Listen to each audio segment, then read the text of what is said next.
cara turun Jaden ke Padar masih berhasil Kali ini aim kodok. Iya salah itu. Dan kalau kita perhatikan langsung aja Kenzo dan kawan ada Aura Esport balik. Partai grup B bakal semakin panas seperti dengan nickname-nya. Aim gak terlihat dua orang di sini lagi menyisakan 5 dan juga Kenzo berhasil dapat satu loncat waktu untuk melawan. Ya memang terlihat satu di mana knockdown. Harus tempat tolong enggak. Dimana kalau kita lihat sekarang move langsung diras.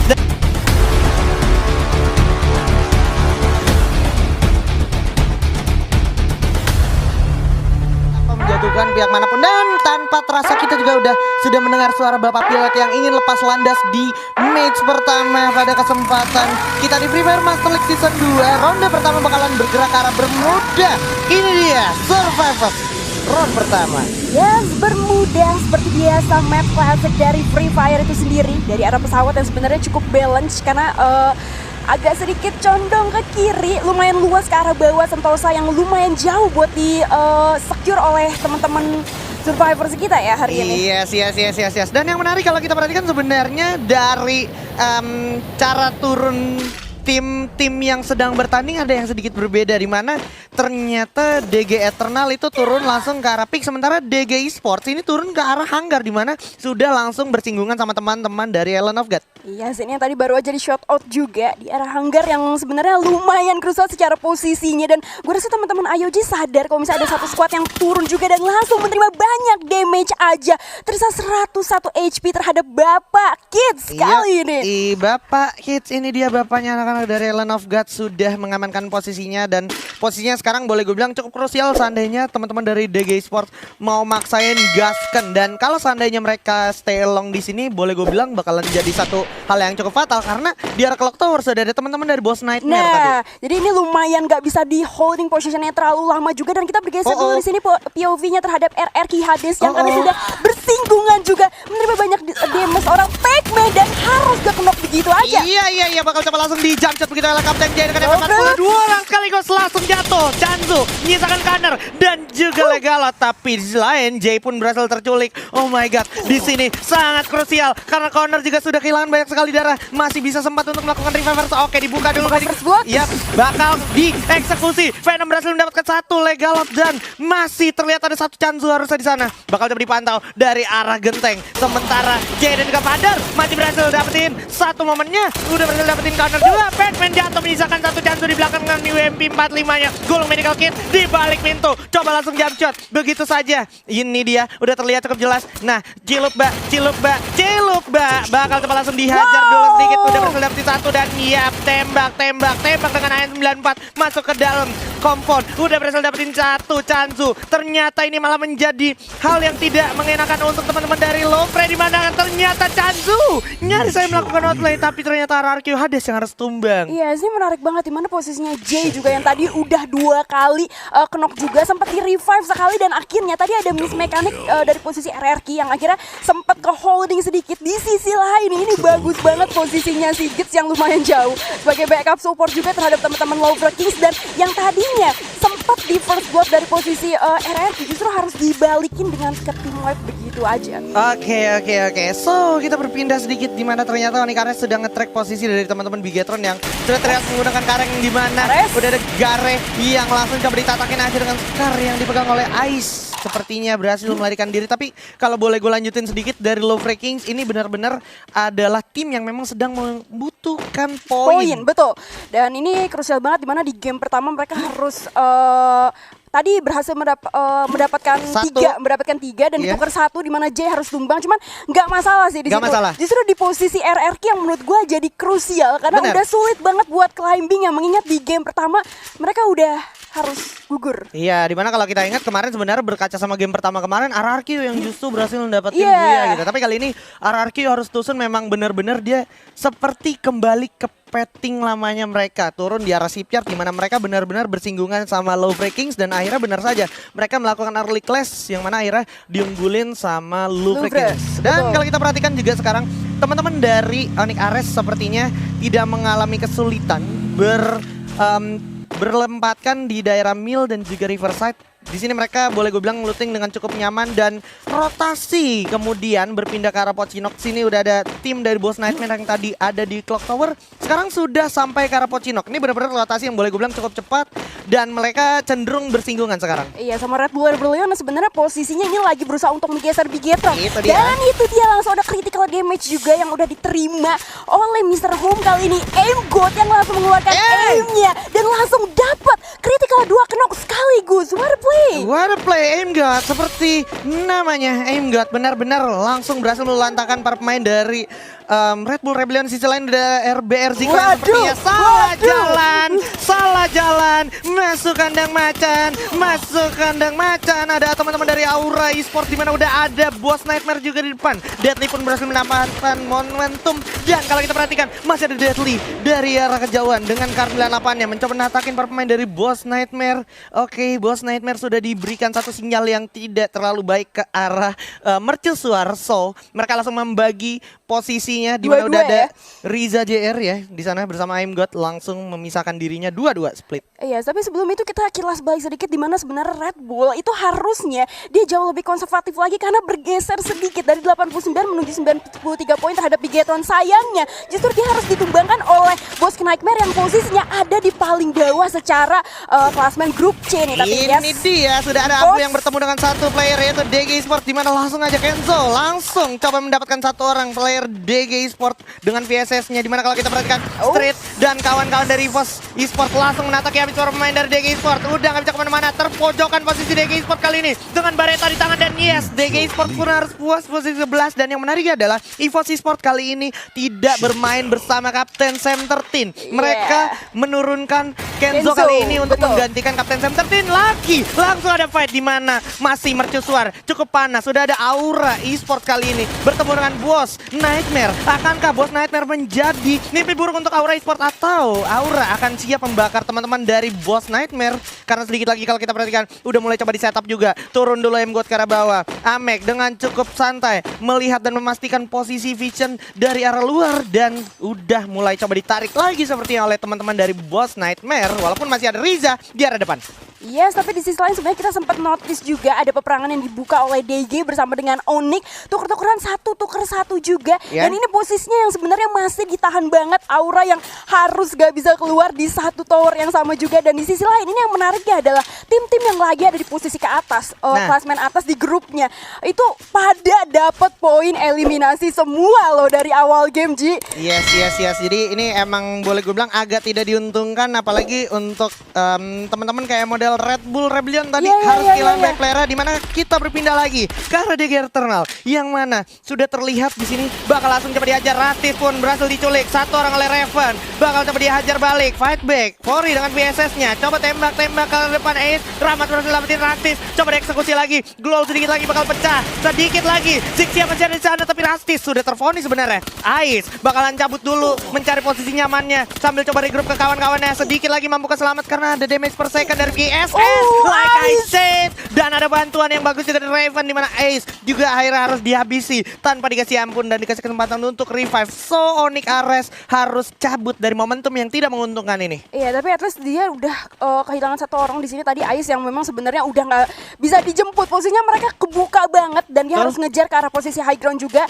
Nah, ini Eternal yang tadi sempat kita notice ketika kita lagi holding position antara Aura juga bersama dengan Boss. Nah, gue juga penasaran nih kira-kira apakah di perujungan map yang lain Aura sama Boss ini masih di satu posisi yang sama yang gue rasa nggak bakal dilepas juga kalau misalnya let's say Boss itu tahu di arah dalam itu ternyata Aura. Yes.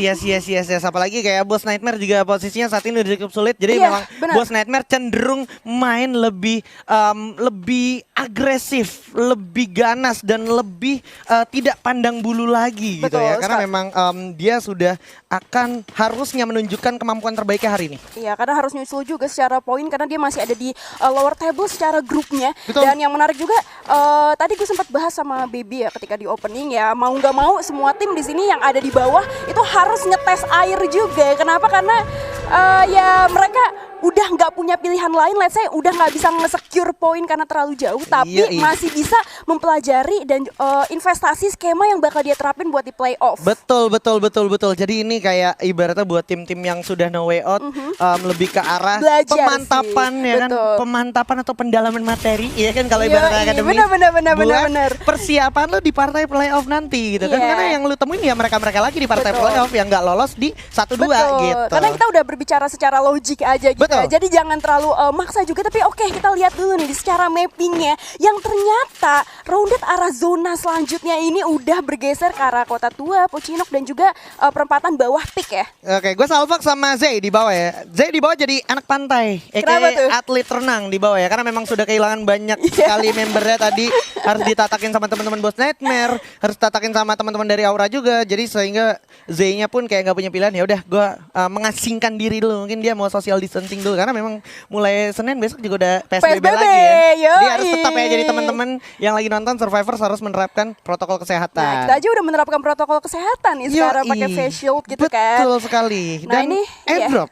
Oke, ini terhadap Aura Esport yang tadi sebenarnya head on terhadap Boss, tapi menariknya justru malah ditarik mundur. Betul. Dan di sisi lain juga ini Boss udah bersinggungan sama zona pinggiran zona yang kalau misalnya let's say IOG itu mau masuk ke zona selanjutnya dari arah Mars Electric, dia bakal bersinggungan langsung sama teman-teman dari Boss. Tapi kita geser dulu terhadap Wolverine yang ini udah dia. mendapatkan santapannya. Partai grup B bakal semakin panas, dimana kalau kita perhatikan udah ada Kapten Halcyon yang lewat menggunakan kaleng sepertinya mencoba menampakkan diri ke teman-teman dari Love Kings, tapi Love Kings sepertinya kayak mengurung diri dan menarik dirinya untuk melakukan fight, mengingat zona juga sekarang sedikit lagi bakalan bergerak. Tidak cukup menguntungkan kalau seandainya mereka melakukan overstay dan juga overfight di waktu yang tidak tepat, apalagi di luar zona. Sekarang concern dari teman-teman Aerowolf boleh gue bilang cukup jenius, di mana mereka harus mengamankan zona terlebih dahulu supaya mereka dapetin kondisi dan situasi yang lebih maksimal untuk melakukan fight. Iya, karena masih sebenarnya kalau kita ngomongin tentang Aerowolf ini objektifnya udah tinggal tentang gimana secure sedikit poin aja. Karena untuk let's say paling bijaknya adalah mempertahankan posisi kedua, nggak perlu terlalu gede di posisi pertama, yang penting dapat golden ticket juga. Dan ini masih bersama dengan Aerowolf yang tadi rotasi dari arah Capton udah bersinggungan langsung ke arah Kota Tua, dan di arah Kota Tua itu sebenarnya masih kosong karena semua timnya itu lebih ke arah center sampai dengan ke bawah. Betul.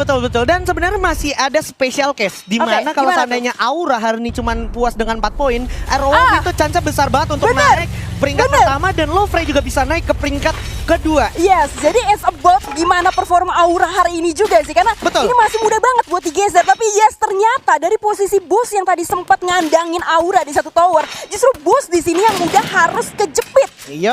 Sudah cukup tidak menguntungkan untuk teman-teman dari Boss Nightmare, di mana sudah ada teman-teman dari Island of Gods, Lord Beyond Hands dan juga Kids yang sudah melakukan setup posisi di arah patahan-patahan pantai di pinggir jembatan Sentosa. Sudah ada firing pun terasa, Hands mati dengan AWM-nya, tapi Aimgod dengan SKS cukup tajam dan cukup kejam seperti dengan nickname-nya. Aimgod dari kejauhan juga pun terlihat terdeteksi Lord di sana. Aimgod sendiri berhasil membuat teman-teman Island of God cukup panik.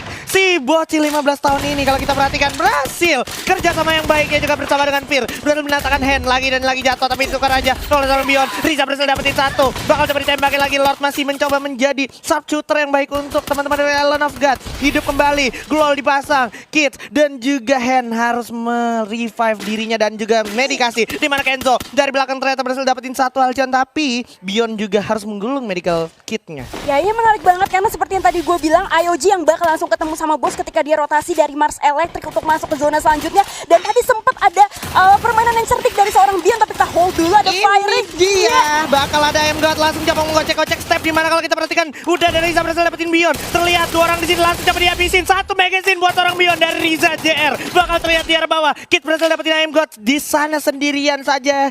Sang bocil ajaib baby aliennya Skyla sudah tidak bisa tertolong lagi, menyisakan Riza dan juga Fir aja di arah atas. Pembagian yang kurang baik sehingga tidak diuntungkan ternyata untuk Island of God, dan berpindah dulu ke arah EVOS di sini, menyisakan 05 dan juga Kenzo berhasil dapetin Jans. Oh my god, ini nggak bagus. This is disaster untuk teman-teman Aerolove Ya ampun, Aerowolf harus keluar dari posisi yang menyulitkan ini karena Halcyon sedikit lagi sudah bakalan tumbang tentunya karena di arah kejauhan ada Venom juga. Bakal balas dihabisin. Dieksekusi oleh Mr. Olima. Masih ada Black dan juga kawannya. Masih diras dong, Ji. Di sini bakal dibalas diras. Bersiap aja. Firenol maju ke depan. Terlihat maju kombat, maju ke depan dengan dibuka keluarnya dengan MP5. Jump shot langsung ke arah Kenzo. Nyisakan Mr. Olima aja. Black berhasil dapat satu. Loncat. Aduh sama Black di sini. Loncat lagi. 2 lawan 1 Mr. Olima. 2 lawan 1 Black dan juga Black masih coba langsung melakukan jump shot. Dimana kalau kita perhatikan ini sangat memakan waktu untuk melawan satu Mr. Olima aja dan yes, finally Mr. Olima juga harus tumbang dan kali ini Airwolf Pro Team harus berdarah-darah hanya untuk mendapatkan 4 poin kill. Tapi yang dia tumbangkan adalah Evos dari posisi pertama di grup C juga yang harusnya menjadi angin segar. Betul, angin segar untuk teman-teman yang ada di grup C juga. Betul. Nah, anyway, tadi sebenarnya masih kilas balik. Tadi mereka memang perangnya adalah ketika lagi ada fight di antara ini dia, IOG ya. IOG sepertinya akan mencoba memainkan peranan mereka di mana di belakang sudah terfonis sudah ada Boss Nightmare dan juga di atas sudah ada teman-teman dari tim Aura Esports yang memang terlihat satu di mana Riza juga udah langsung jump shot terkena dan begitu ya dan Fear cukup sulit posisinya setitik lagi darahnya Riza tak terolong lagi Fear masih dengan sisa darahnya masihkah sempat Lord melakukan reviving karena kalau gue lihat posisinya cukup sulit sekarang masih ada Hands yang akhirnya revive tapi posisinya juga akhirnya nggak bisa ketolong lagi. Amek berhasil dapetin Fear didatengin sama teman-teman dari Aura tapi Red Bull harus puas di posisi ke-8 dan Kids juga berhasil mendapatkan satu masih Amek udah jatuh ke knockdown harusnya masih tempat tolong enggak karena masih ada Lord di atas dengan double barrelnya Pew masih dengan M1014 loncat dan ternyata Aura itu bakal jatuh oleh teman-teman dari Island of Gods. Ya sini menarik banget karena ini sebenarnya Aura jatuhnya sebagai third party juga yang masuk ke arah sana dan dia decided dia yang ngebantu IOG untuk ngasih space time akhirnya gulung-gulung gaming dengan ngeratain bos di situ tapi ketika akhirnya IOG udah set up dengan full HP lagi justru malah dibalikin posisinya gitu. Iya, sebenarnya yang paling penting adalah Aerowolf belum tumbang. Nah. Aerowolf belum tumbang, Loveraking belum tumbang. Nah. Ya ampun, ini bisa jadi angin segar dimana kalau kita lihat sekarang move ke arah Bigetron dan juga teman-teman dari DG Eternal. Ada juga Raven berhasil dapetin Gary dengan pelontaran lempar aja grenade langsung dari Zixia sambil menggunakan medical kitnya. Semakin sempit juga zona. Terlihat Rastis juga cukup di pojokan tapi Fori sepertinya bersama teman-teman DG Eternal sudah mulai ada di dalam satu garasi di mana udah Dekika melihat satu Lau dengan pelontaran lagi-lagi memakan korban di sini Lau sangat berbahaya. Oke dibuka glual dulu tapi di saat yang sama bakal dibalas diras dar door untuk Bigetron Beat yang harus puas di posisi ke-6 di mana sudah langsung coba diteruskan fight-nya. Lau juga harus membuka glual cukup banyak tapi pada akhirnya tumbang juga oleh keganasan dari teman-teman Loveraking Esports di sini. Loveraking berhasil mempanen poin kill sampai dengan 7 poin kill saat ini sampai masuk top 3. Yes, tersisa 3 tim dengan 7 orang bersama dengan Loveraking yang sebenarnya masih cukup banyak playernya dengan 3 orang menuju late game kali ini bersama dengan Venom, Gits dan juga Vader. Dan yang menarik masih ada 2 squad lagi yang udah di-secure tapi perlu kita reminding ya tadi di mana ternyata Bigetron yang sebenarnya posisinya juga harus mempertahankan bahkan harus menyusul justru harus tumbang tapi di sisi lain ada Aerowolf bersama dengan IOG juga. Kids bapak kita di sini yang berusaha untuk mencari posisi karena di arah depan udah head on lagi terhadap serigala putih. Oke, Island of God ada juga serigala putih bersama dengan Loveraking yang masih coba digolong medical kita dulu sini. Black nggak bisa berbuat banyak. Bang maju ke depan juga. Oh my god sudah ke knockdown satu orang dan Kids masih berusaha bertahan diri bersama dengan Lord. Tapi hal ini seperti advantage untuk teman-teman dari Loveraking bakalan berjuang sekuat tenaga di mana Kids juga udah jatuh ke knockdown. Gak bisa berbuat banyak juga. Vader bakal nabrak dengan kaleng sampai Aerowolf Pro Team harus buat posisi ketiga dan Island of God juga harus buat posisi kedua. So this is it. This is Buya untuk Loveraking luar biasa. Yes, congratulations tentunya untuk Loveraking dimana kita tahu sampai memasuki late game juga masih banyak orangnya tersisa 3 orang dan di sisi lain juga tadi dia di advantage secara zona ya dimana IOG harus dipukul mundur 2 orang